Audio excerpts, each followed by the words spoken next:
Olá pessoal, me chamo Paulo Albuquerque da página do Diário com o Empreendedor. Estou aqui nesse momento, olha, com ele, o diácono Rafael Rocha, para batermos um papo e falarmos um pouquinho da sua trajetória.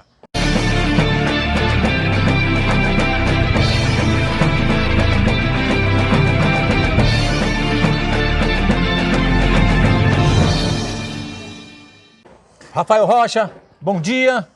Bom dia, Paulo, bom dia aos amigos que curtem, né, a nossa página, Diário com o Empreendedor. E sou o diácono Rafael Rocha e muito bem acolhido aqui pelo Paulo Albuquerque e a sua equipe. Rafael, eu gostaria que você falasse mais um pouquinho do Rafael Rocha como diácono.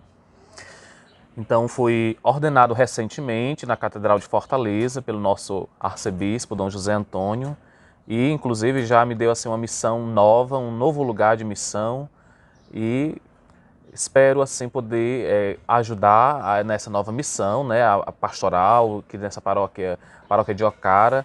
Vamos nos reunir inclusive para poder discutir, traçar projetos, elaborar o calendário, e estamos aí para isso. Ô Rafael Rocha, comenta pra gente qual a função de um diácono. O diácono, esse ministério, né, ele começou desde a época da igreja primitiva. Lá em Atos dos Apóstolos, capítulo 6, eles até registram a origem do diaconato. Os fiéis, na época, reclamaram aos apóstolos que não estava havendo uma assistência integral ao povo de Deus daquela época, que na época tinha os de origem judaica e os de origem grega. E os de origem grega estavam se achando assim, né, não acolhidos, não atendidos. Então a igreja naquela época instituiu os diáconos. O primeiro diácono que se tem em história é o diácono Estevão. E a partir daí nós temos a origem do diácono, que ele é sempre alguém que está a serviço de um padre, a serviço de um bispo. Então o diácono, ele está sempre auxiliando, o seu papel é sempre de colaborador, de estar sempre colaborando. O diácono, ele está ainda, não é um presbítero, então ele não pode, por exemplo, dar todas as bênçãos, mas ele pode dar uma bênção, por exemplo, a uma pessoa, a um objeto, né, de devoção pessoal. O diácono, ele pode realizar uma celebração de batizado, ele pode realizar uma celebração de casamento, mas não pode, por exemplo, consagrar a Eucaristia, né, porque isso só cabe a um sacerdote. O diácono, ele é um ministro ordenado, mas ele ainda não é um sacerdote, ele não pode celebrar a Santa Missa. Ô diácono, conta pra gente como foi o despertar para a vocação sacerdotal. Comenta um pouco sobre. A minha vocação, assim, desde pequeno, né, após a minha primeira Eucaristia, eu fui ser coroinha na minha paróquia de origem, e isso foi um despertar inicial. Depois eu me afastei um pouco, até nem de missas eu participava, mas tinha sempre no meu coração assim que faltava algo, né? Então, eu acho que Deus, ele tem seus instrumentos, ele sempre... Eu tinha uma vizinha, como ainda hoje minha mãe tem essa vizinha, né? É a Lindalva, o nome dela, uma catequista. Então ela sempre me convidava para participar das missas, né? E toda a vida ela me convidava, só que eu sempre arrumava uma desculpa. No entanto, eu voltei a participar das missas. E assim que voltei a participar das missas, já me engajei na comunidade. E lembro que na época uma senhorinha me convidou para participar de uma outra comunidade que estava surgindo na paróquia. Pronto, então assim, daí foi que eu vejo, né, que eu penso que foi o despertar, porque acabei me tornando coordenador da comunidade, me tornei ministro de Eucaristia, e o ministro de Eucaristia, ele faz visita, né, ele está perto das pessoas que estão assim mais doentes. Então, como coordenador, me senti muito responsável pela comunidade, né, então veio essa questão do pastoreio, né, sentir responsável pelas pessoas, e acredito que foi ali o despertar para essa vocação, para esse chamado vocacional, né. A minha família, assim, a reação, né, da família não foi assim unânime. Minha mãe já acolheu mais, meu pai já não aceitou tanto, né? Assim, percebi que meu irmão, a princípio, não acolheu, mas depois acolheu esse meu chamado, essa vocação. Pronto. Então, quando você anunciou para a família essa decisão, essa caminhada vocacional para padre, então a reação não foi assim Isso, não foi, 100%. não foi 100%. Exatamente. Minha mãe acolheu mais, meu pai, né, fez vários questionamentos, você não podia morar em casa, estudando, né? Porque a gente pensa que é só o estudo, né? Mas existe, né, um âmbito formativo também, de formar a pessoa, né? Além desse apoio, né, que não foi 100%, fala pra gente como é que foram os desafios na caminhada da formação, né? Como foram os desafios e como você superou? Nós temos no padrão, né, digamos assim, 8 anos de formação. São 3 seminários, né, que nós passamos, 3 casas no seminário da Arquidiocese, nós passamos. Então, cada etapa tem o seu objetivo, né, e a sua meta. Então, para mim, o que me ajudou muito é, primeiro, o contato com os padres que nós chamamos de formadores, né, que são os responsáveis pelo seminário, pelos seminaristas no seminário. Também aqueles padres que nós chamamos de diretores espirituais. E também o apoio da família e de alguns amigos que acabam se tornando próximos de nós durante a caminhada, né?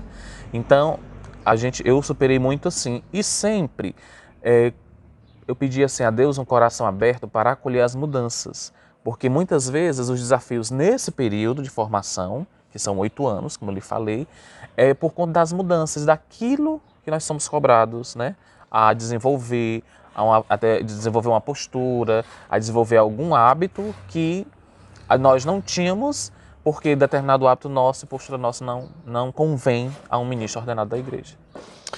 Ou o diácono Rafael Rocha, tudo começou com um sonho, com um objetivo, com uma meta, né?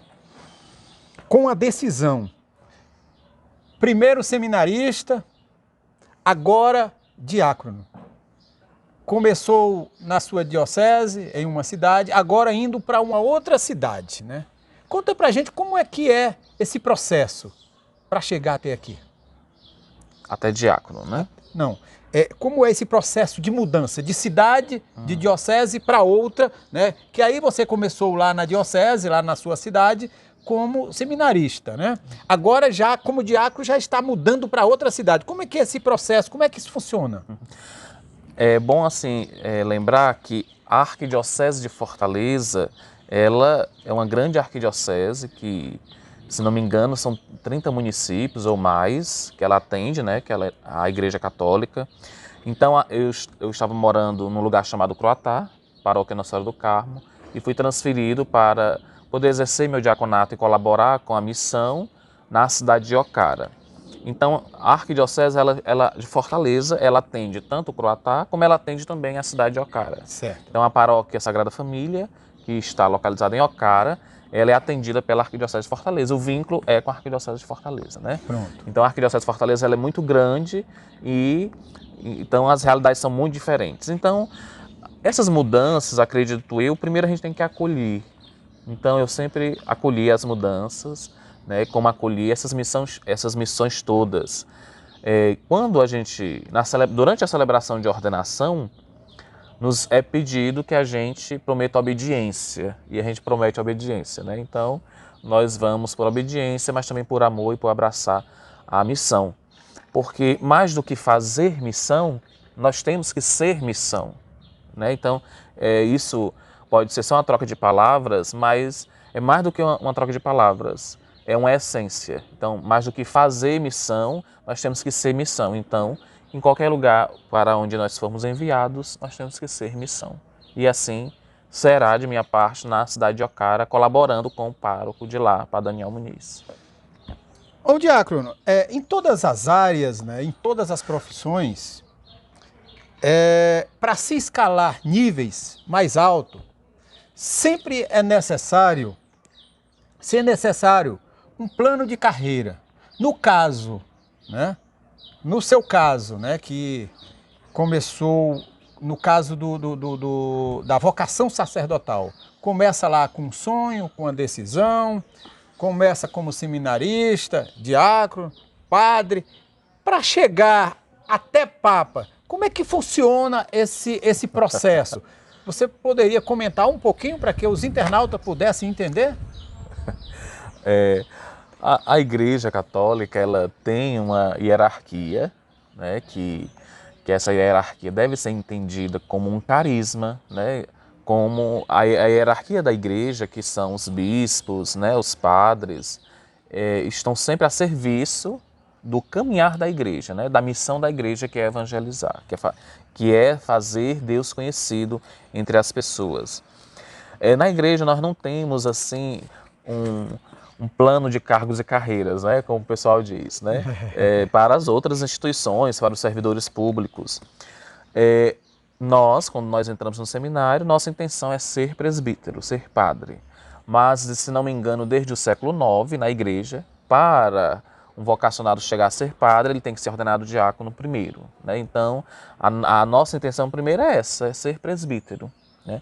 Então, não existe como, se não me engano, os policiais têm determinado tempo, então eles são promovidos. Então, na Igreja Católica não existe isso, né? A eleição de um bispo, por exemplo, é algo muito crucial, é algo assim, melhor dizendo, nem crucial, é algo muito bem trabalhado, muito bem desenvolvido, muito bem pesquisado, né? Um presbítero, quando ele é eleito bispo, por exemplo, a sua vida toda é investigada, é perguntada, né? Então, não existe assim um tempo determinado, 50 anos de padre vai se tornar bispo. Não é assim que funciona na Igreja Católica, né? Todos são chamados a ser presbíteros, que entram no seminário, a intenção é essa, é ser presbíteros, né? Existem aqueles, por exemplo, aqueles homens casados que, pelo trabalho que desenvolvem, podem querer ser diáconos permanentes, pronto, é isso, né? Então a gente não tem assim esse carreirismo, né? Não é para existir na Igreja de Nosso Senhor Jesus Cristo, né? Então, é para a gente poder entender, não existe, né, uma promoção automática. É sempre uma necessidade. Existe um padre que a igreja viu que ele tem as condições de ser bispo, então ele é eleito bispo. E é assim que funciona. O cardeal, quem escolhe é o Papa, é uma escolha pessoal, né? Então, não existe assim uma promoção automática, né? Não existe isso na Igreja Católica. Ô diácono, além da sua formação para vocação sacerdotal, existe uma outra formação que você fez? Sim, existe, Paulo. Eu, quando terminei o ensino médio, no ano 2005, eu fui aprovado no vestibular para licenciatura em matemática na Universidade Federal. Então, cursei, concluí, assim, foi bem demorado, né? Mas concluí o curso em 2012, licenciatura em matemática. Lecionei um ano e depois já entrei no seminário, né? Então, tive essa formação. Nesse período de formação, também nós temos que estudar filosofia, então sou bacharel em filosofia e também sou bacharel em teologia. Além disso, também eu já gostei assim dessa área, por exemplo, de auxiliar administrativo, né? Esse curso foi um curso que eu fiz na época, eu gosto muito dessa questão de escritório, então essa questão, por exemplo, na paróquia, que eu já fiquei, uma experiência, né, de secretário paroquial, então isso também me interessa muito, né, como também a área de secretário escolar. Então, eu tenho eu tenho formação, né, nesse sentido, né, então acredito que isso ajuda para esse ministério que eu quero exercer, que é de ser padre futuramente, né. Então a gente tem que saber também sintetizar os conhecimentos que a gente adquiriu né, durante todo o tempo da nossa vida, né, da minha vida, para o objetivo é auxiliar o serviço, né, do ser padre, da pastoral da Igreja Católica. Ou diácono Rafael Rocha, toda a equipe do Diário com o Empreendedor só tem que dizer para você gratidão, gratidão e gratidão e gratidão por essa oportunidade da gente bater esse papo e levar informação aos nossos internautas do Diário. Tá certo. Muito obrigado também pelo convite. Fico lisonjeado também pela acolhida, sua acolhida e da sua equipe aqui no Diário com o Empreendedor. E a você, internauta, gratidão por permitir a gente entrar no teu celular, na tua casa, na tua rede social, no teu coração e na tua vida, e sucesso para nós.